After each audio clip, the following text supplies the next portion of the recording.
New intro. So much love and appreciation to those of you who have been with me for the 2 year period plus that I've been doing this.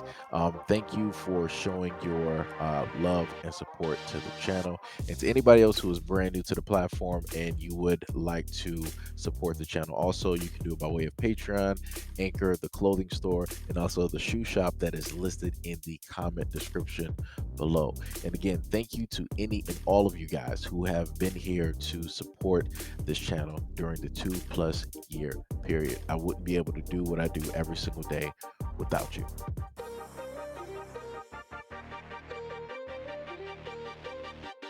Hear me clearly.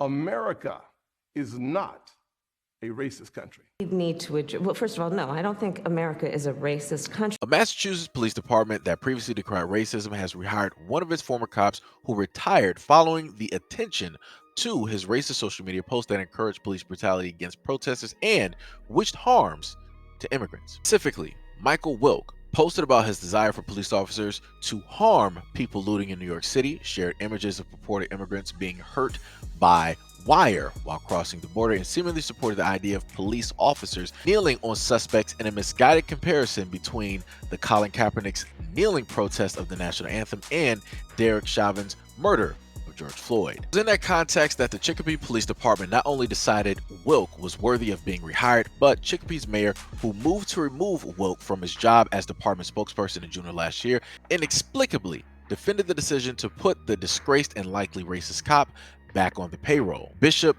Talbert Swan, the president of the NAACP's chapter in Springfield, sent an email to Chicopee Mayor John View, questioning the decision to rehire Wilk. Quote, 1 year ago, after discovering racist social media post by Officer Michael Wilk, you stated, quote, racism has no place here in our city, no place at all. The Chicopee City Council unanimously passed a resolution to declare racism as a public health crisis. You further stated, quote, we will not tolerate racism or hate in our city.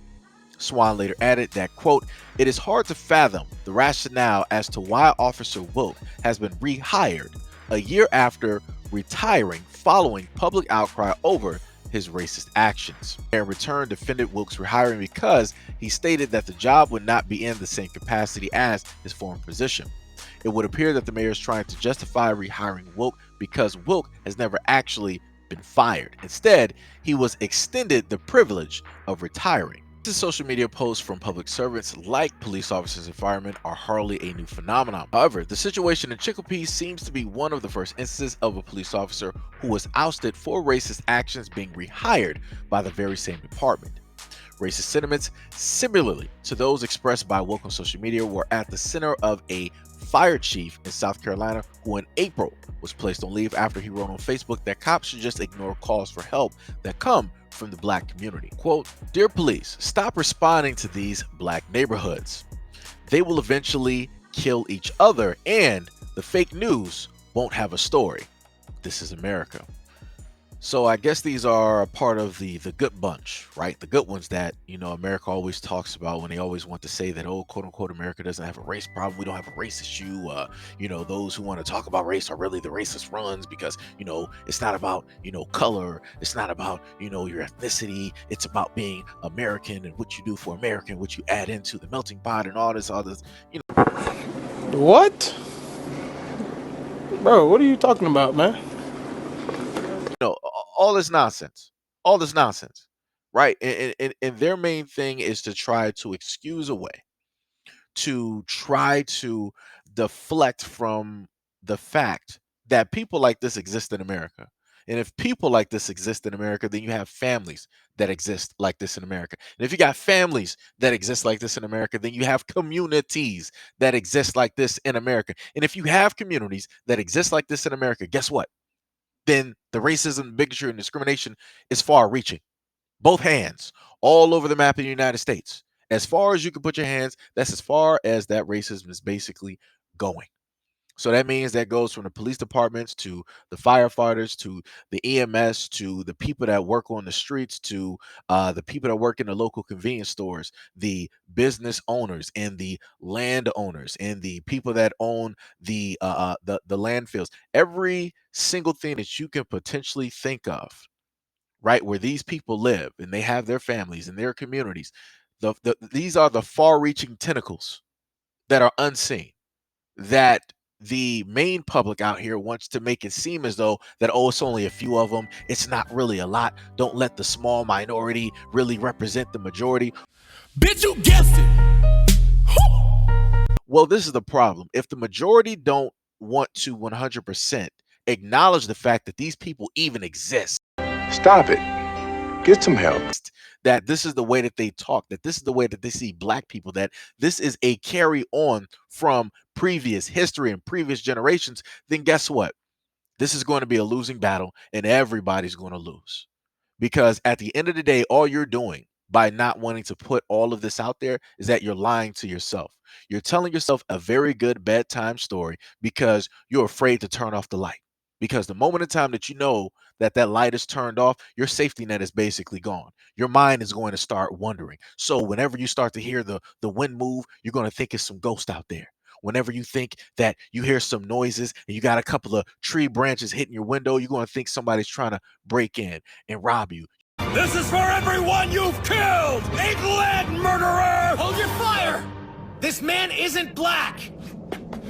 You're going to think it's that big bad monster that you saw at the age of 3 when you weren't even supposed to be in the movie theater. Your mind is literally going to start to write its own stories. The same minds and the same stories that have been allowed to be written throughout history when it pertains to black people and how it is used to criminalize them, to make them into villains, to try to justify any type of treatment we get, such as giving us the electric chair at the age of 14, putting us in concrete mixers, in rivers, burning down our cities and our towns, going through pillaging whatever we have. And on top of that, burying a lot of our cities and towns, burying a lot of that history underneath man-made ponds and lakes and waterways because you wanted to try to erase a lot of that history because you felt that if water is there, then it's going to be there forever and nobody's going to actually know the truth.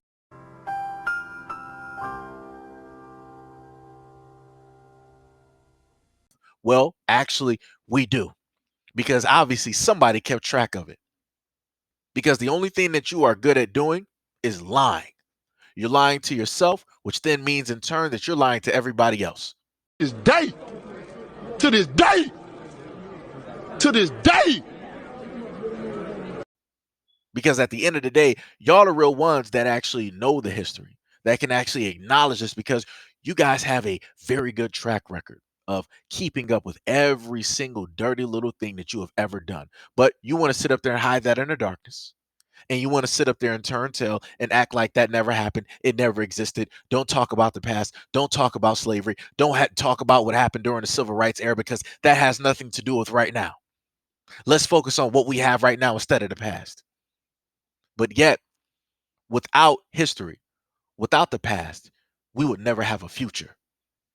So how is it that you're trying to neglect and erase what has taken place in order to create something brand new? You can't do that without having a start.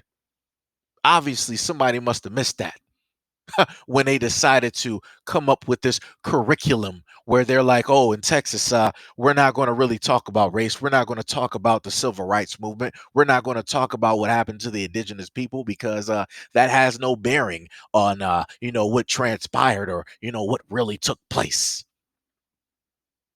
Fine, whatever. Keep lying. Keep telling those tall tales.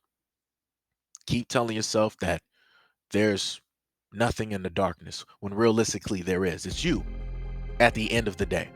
All of the stories and everything that you've ever fathomed and that you've made up, all of the ghost and the boogeyman and the scary guys underneath your bed, it was you the whole time. Damn! You're so afraid of what's different that you're afraid of your own shadow. You know what color your shadow is? Black. So like I said, have fun at the end of the day. Lying, turning tail, and hiding, and doing the same things that you've always been doing. And think that at the end of the day that the universe isn't going to correct itself. and think at the end of the day that karma isn't going to strike you harder than it's ever struck before. Because that's exactly what's going to happen if you stay on a route that you've made for yourself, that you've written out throughout all of the predetermined stories that you've put out there because you wanted to hold whatever power that you've been able to hold, which is a lie. Because that power that you've been holding has been taken away, has been stolen from a lot of other entities that weren't you. But like I said before, keep lying and keep telling these tall tales in these stories. Because at the end of the day, whatever is in the darkness will come to light. But anyways, let me know what you guys think about this video and everything that I stated in the comment description below. And as always, peace, love, and stay tuned for the next video.